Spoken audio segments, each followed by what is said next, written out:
bonds, which is a requirement of abatement law. So I very well could have picked other neighborhoods, as long as I found enough taxable value to meet that criteria.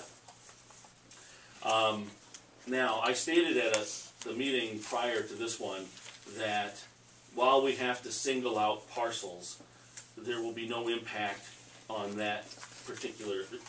Who here is parcel owners on that list?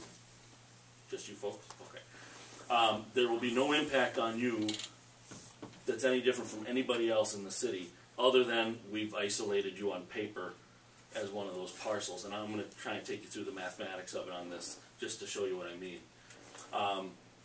So while we're going to abate the taxes on those parcels, folks like these are not going to see any difference on their tax parcel statement. Their taxes won't go up any higher or any lower than anybody else's for any other reason. In fact, you'll be taxed just like the standard taxation process in Minnesota. The only difference being is that you've been identified on paper as a parcel. And again, the selection of your parcel was really arbitrary. I just had to find enough parcels that benefited, and I could argue that every parcel in Rushford benefited, but I had to find enough to cover the principal amount of the bonds.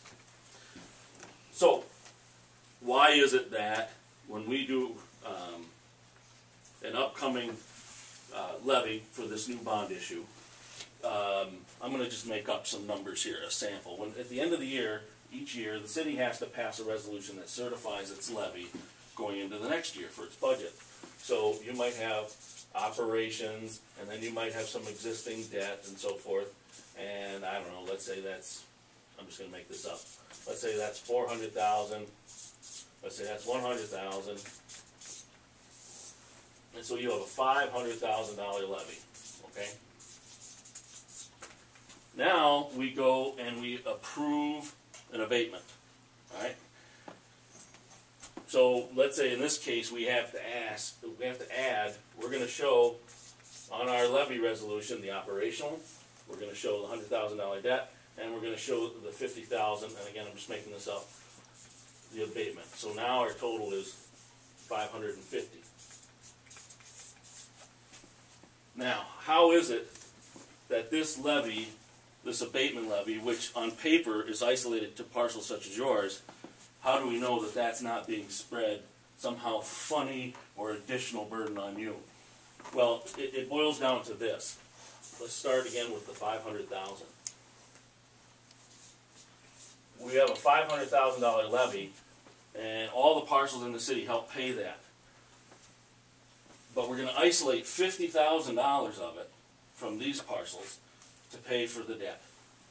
So all the other parcels but yours will pay $450,000, and the parcels like yours will pay $50,000 to get to that $500,000. Okay, so there's our $500,000. That hasn't changed. That doesn't change anybody's tax rate. It doesn't move your taxes at all. But we still need $50,000 a year now, because even though we've isolated this as the abatement, we have to make up this difference to help pay for snowplow. We need $500,000 for this, and right now we're only getting $450,000. So even though we isolate this abatement on our resolution, the actual $50,000 that we're making up the difference to get to the $550,000 is spread across the entire community as a whole, equally and fairly, just like any other levy. So the purpose of this high-level consulting right there is that the abatement levy itself will not cause anybody else's taxes to go up any more or less than if we had just done a standard levy. Okay.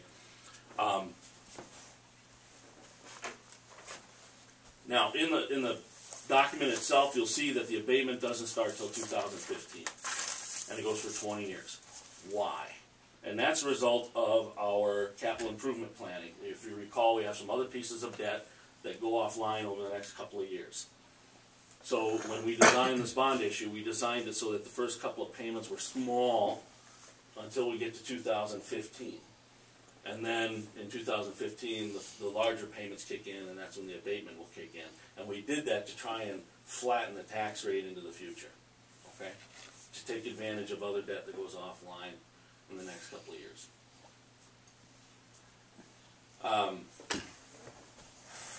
If there's anything else in the plan itself. In the plan itself, the plan is not necessarily required by law.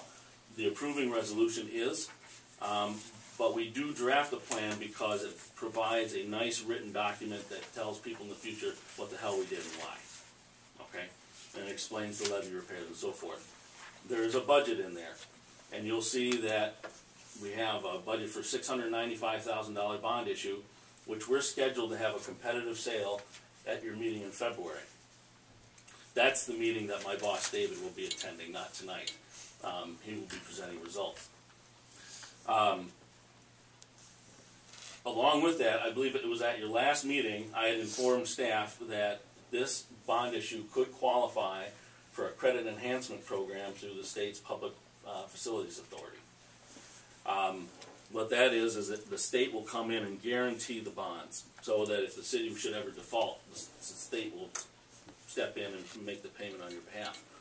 The reason that's important is that means is the bonds can trade at the state's credit rating, not yours. The state's credit rating is now AA plus, and yours is A. The state's used to be AAA, but they had a downgrade. So we're going to get. So did we. Yeah, well, not entirely your fault, though, yeah, as we know with the FEMA money. But nevertheless, the bonds will trade at a much better interest rate with that guarantee. So that process has already started. That application has been made, and things are going smoothly there. We'll know by the February meeting?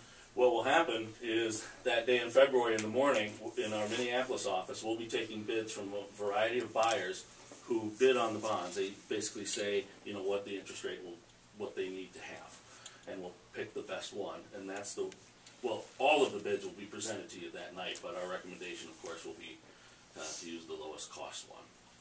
And that will reflect that guarantee in the background. If for any reason that is not approved as a qualified project, for all intents and purposes, we're told that it is. PFA says we think it flies. Ask your bond attorney. We asked your bond attorney, and they think it flies too. So for all intents and purposes, it's gonna be approved. So on this abatement now, does that get put on everybody's taxes? The short answer is yes. On paper, we've isolated parcels in the plan, and again, I could have picked other parcels, but I didn't. I picked those, somewhat arbitrarily, just because they were close to the creek, and I could show a direct benefit to the levee repair.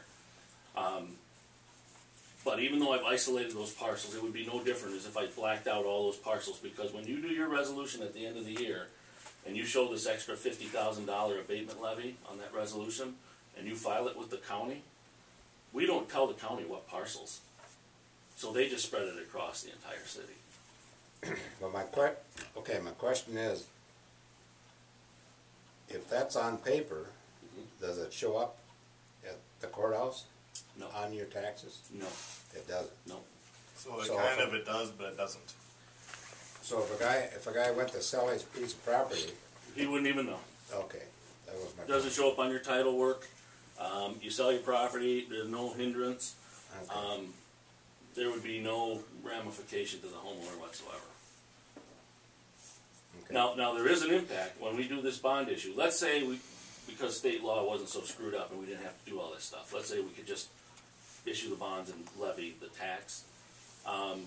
Recognize that this is additional money the city is spending, so there is going to be a small increase in the cost of tax to folks, probably about $4 a month is what I'm calculating for a typical household as a result of this bond issue.